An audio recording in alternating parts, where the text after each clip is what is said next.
Dieu peut communiquer avec toute créature. Carmela. Jésus, j'ai senti ton appel. Peut-être veux-tu me parler? Jésus. Oui, ma fille. Je veux te donner des instructions que tu communiqueras. Avant tout, tu dois savoir que Dieu, dans sa sagesse et dans son immensité infinie, peut communiquer avec toute créature existant sur la face de la terre et qu'à chacune d'elles, de 1000 manières, selon la capacité de comprendre et de sentir de chacune, il peut dire sa pensée, exprimer sa volonté et donner des ordres. Cela est dans ses possibilités et dans son droit, puisqu'il a plein pouvoir sur toute créature. Mais il laisse à l'homme sa pleine liberté. Dieu cependant ne profite pas de ses droits, mais il laisse à l'homme sa pleine liberté, en lui permettant de faire sa volonté, de l'écouter, de l'aider, de lui obéir, ou de faire le contraire tout en promettant une récompense ou en menaçant d'un châtiment. Quand le Seigneur trouve une âme disposée à l'écouter et à lui obéir, une âme qui se rend disponible pour lui, il l'emploie comme instrument pour le salut de beaucoup, et la cultive avec sollicitude et amour, comme agit le jardinier avec une petite plante délicate, et il en fait l'objet de ses soins les plus assidus. Il ne laisse pas manquer de l'engrais de la souffrance, si utile à la croissance et à la vigueur de cette plante, dont beaucoup pourront goûter l'ombre et la fraîcheur.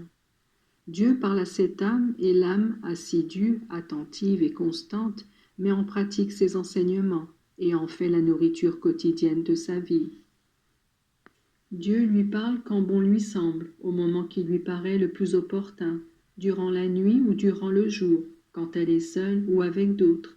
Il blesse son cœur et lui expose ses pensées. Ce ne sont ni les mérites ni les vertus de l'âme qui la poussent vers Dieu, mais l'ardeur et la docilité avec lesquelles elle se place à son service. Me voici, dit l'âme, et le Seigneur la regarde et l'aime. Le regard de Dieu suffit à conquérir le cœur d'une créature, et une parole d'amour inconditionnel suffit à ravir le cœur de Dieu. Te souviens-tu, ma fille, du regard que je donnais à Marie-Madeleine? Ce regard suffit pour que, d'une femme perdue, il fût fait une sainte. Et le regard que je donnais à Pierre. Moi, je le regardais, lui, il baissa la tête, sortit et pleura amèrement. C'est la puissance du regard pénétrant de Dieu qui sonde l'âme et ramène toute souillure à la surface. Il cherche des âmes à purifier. Dieu, dans les hommes, ne cherche pas la perfection. Il sait qu'il ne la trouvera pas. Il cherche des âmes à purifier, à perfectionner et à sauver. Si quelqu'un s'étonne et ne veut pas croire que je te parle à toi, parce qu'il te voit avec tes défauts, qu'il change d'opinion. Qu'il parcourt les pages de l'Évangile et il verra comment chez les hommes je cherche non pas la sainteté mais l'amour, non pas la perfection mais la misère, non pas la grandeur et l'orgueil mais l'humilité. Tout se transforme par mon voisinage et mon amour. Il vous semble impossible qu'un Dieu s'abaisse jusqu'à rechercher la misère, les créatures les plus inaptes? Eh bien, parcourez l'histoire de tous les temps, et vous verrez comment Dieu accomplit toutes les œuvres les plus grandioses, en utilisant des instruments fragiles et imparfaits. Le monde manque de foi et de simplicité. On croit à l'existence de Dieu et on le relègue comme un être distant et solitaire au plus haut des cieux. On croit en lui et on ne veut pas admettre qu'il veut et peut vous parler, que sa parole est vie et peut vous parvenir de la manière la plus simple et la plus humble, comme celle de parler par l'intermédiaire d'un analphabète ou d'une maman qui ne connaît pas les tournures nobles du langage, mais uniquement les formes douces et paisibles d'une créature qui parle au cœur de ses enfants.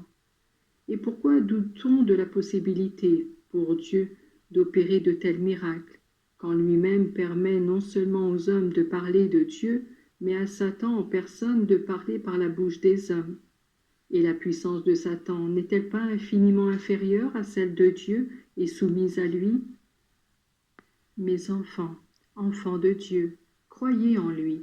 Croyez que tout ce que vous regardez comme extraordinaire dans votre vie est chose normale dans le comportement de Dieu envers les hommes. L'extraordinaire source de spiritualité. L'extraordinaire vous abasourdit et vous domine, mais croyez-moi, vous êtes plongé dans l'extraordinaire parce que vous êtes plongé en Dieu qui est extraordinairement supérieur à vous, dirige et gouverne tout. Il n'y a qu'une chose, ma fille, que je te demande et te prie de demander, que l'on croie à l'extraordinaire source de spiritualité. Il n'y a pas d'amour de Dieu sans amour du prochain. Il n'y a pas d'amour du prochain sans le sacrifice de soi, le don aux autres, la lutte pour se vaincre soi-même, et le désir de comprendre pour les faire siens les besoins des autres. Voici, ma fille, une logique résumée en quelques mots. Cela vaut la peine de les méditer, car en eux, il y a tout un programme de vie chrétienne vécu à la perfection, reflet de la vie d'un Dieu qui s'est fait homme par amour et pour emporter tous les hommes avec lui dans la vie éternelle.